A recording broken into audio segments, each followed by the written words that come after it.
What if following your purpose meant losing something essential to you?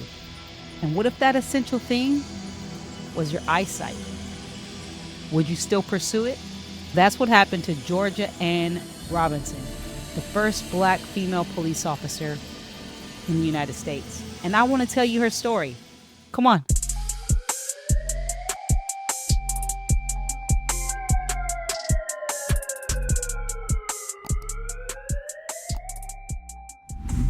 Welcome back to the Human Side with yours truly, Officer Jill.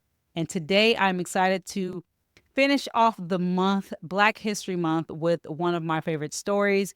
All month long, we have been highlighting Black trailblazers who have made impact in the world of policing. And so today we are going to be talking about one of my favorites. And I may be a little bit biased because she is a female. But today we're talking about Georgia Ann Robinson, who was the first Black female police officer in the Los Angeles Police Department, otherwise known as the LAPD. Now, some historians say that she was the first Black police officer in the nation. However, there are others who say that there was another woman in the NYPD called Cora. Her name was Cora I. Parchment, where some claim that she was actually hired by the NYPD a week prior to Georgia Ann Robinson. Now, obviously, back then, we did not have email, we did not have cell phones, and information did not travel as easily as it did then. So, really and truly, no one is truly sure of which one was actually the first officer. And so, I, in my own biased opinion, am going to say that it was Georgia Ann Robinson. Okay. So let's learn some things about Georgia Ann Robinson. She was an exceptional woman that unfortunately ended up losing her eyesight on the job. Okay. So Georgia Ann, she was originally born Georgia Ann Hill, and she was born on May 12th, 1879 in Opelousas, Louisiana. Say that 3 times, right? She was orphaned at a young age and was actually raised by her sister until her sister was unable to take care of her, and then she later lived in a convent. At the age of 18, she moved to Kansas, where she worked as a governess. What is a governess? A governess is a woman who was employed to teach children in private households. So very early on, she had a care and a desire for children and for women. And now you're going to see how that's going to play a role throughout her life. While she was there, she met her husband. His name was Morgan Robinson. They were married very shortly after, and then the couple relocated to Colorado, where Georgia became active in the suffragist movement. The suffragist movement was a campaign to secure women's rights to vote through peaceful and constitutional means. The movement spanned decades and involved many different tactics, including lobbying, marching, and civil disobedience, otherwise known as protesting. Which is why I'm a fan of protesting. I'm not going to lie. I don't like looting, but I'm a fan of protesting. Now, moving on, after the couple relocated to Colorado, they shortly settled in Los Angeles, where she would then make history. In 1916, during a manpower shortage caused by World War I, Robinson was actually recruited, yes, recruited by the LAPD as a volunteer jail matron. All right. 3 years later, after becoming a volunteer, on June 10th, 1919, she was officially appointed as an officer, becoming the first African-American woman to serve in the LAPD. Her primary duties included overseeing female inmates and assisting in juvenile cases where she prioritized rehabilitation over punishment. So Robinson played a crucial role in juvenile and homicide investigation, where she advocated for the alternative solutions to incarceration. She was instrumental in establishing the Sojourner Truth Home, a shelter for destitute women and girls in Los Angeles, providing a safe space for those in need. Beyond her official duties, Robinson often took at-risk women and children into her own personal home, offering guidance and support.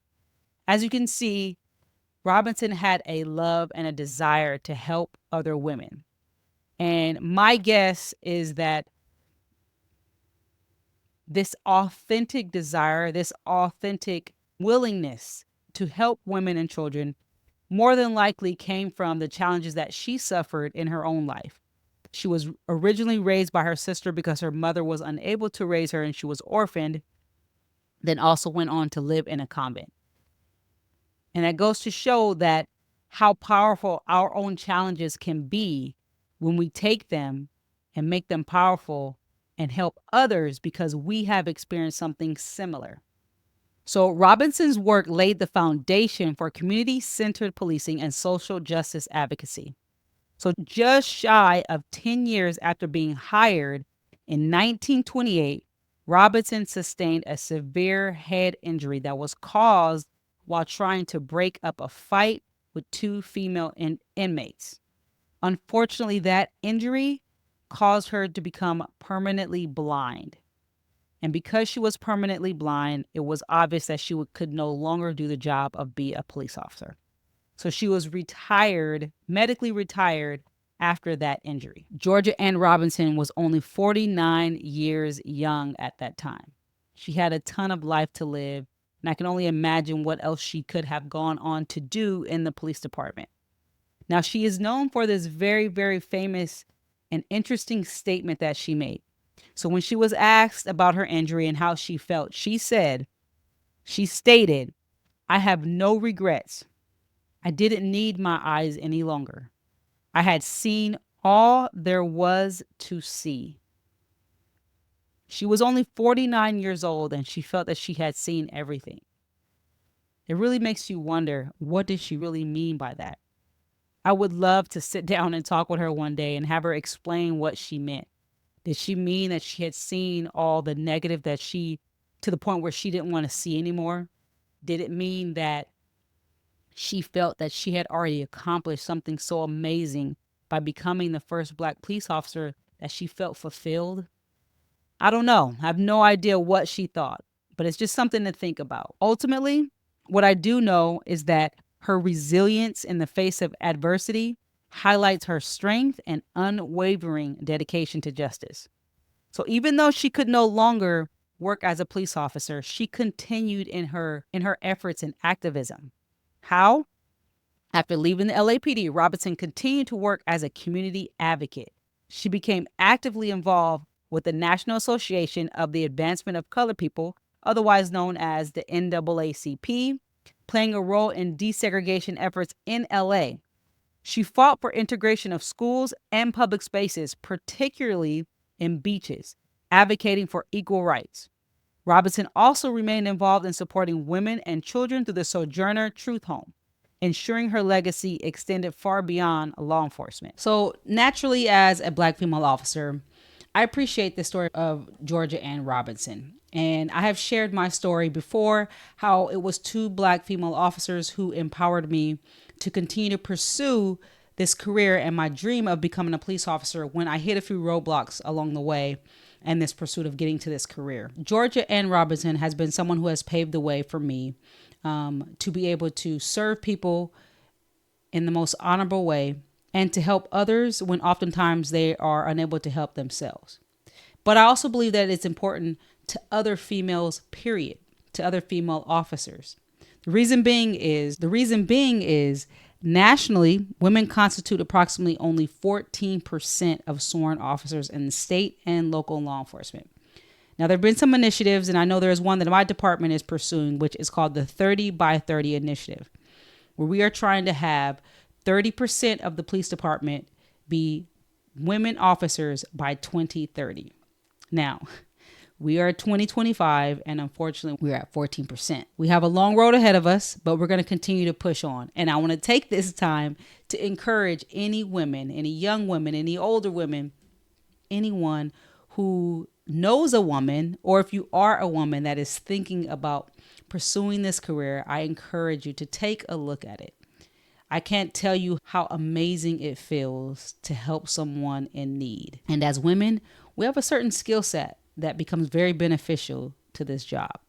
If you have any questions, feel free to reach out to me. My contact information is in the description of this video. As always, I like to share my own takeaways from these amazing trailblazers. And what I take away from the story of Georgia Ann Robinson is her sacrifice and her service. She lost her sight, but she never lost her vision. Her vision was to pursue justice, particularly for women and children. And she did just that. She did that with her eyesight, and she did that without her eyesight. Her legacy reminds us that true leadership isn't about power, it's about impact. She lost her power of being a police officer, but she continued to impact people in an amazing way. Now, I want to leave you with the question on this one, okay? How will you use your voice? How will you use your platform and your purpose to encourage others? Feel free to leave that in the comment below. And I hope that this story of Georgia Ann Robinson has inspired you. I hope that you have learned something. I want to thank you all for tuning in to these amazing stories for Black History Month. And remember, Black history is American history. We are going to continue to do some amazing stories here on the human side. We're going to have some amazing conversations. I'm excited about some of the people that I have coming up that we're going to talk to.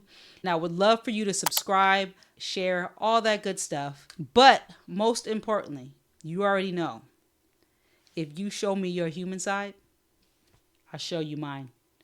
All right, y'all. Peace.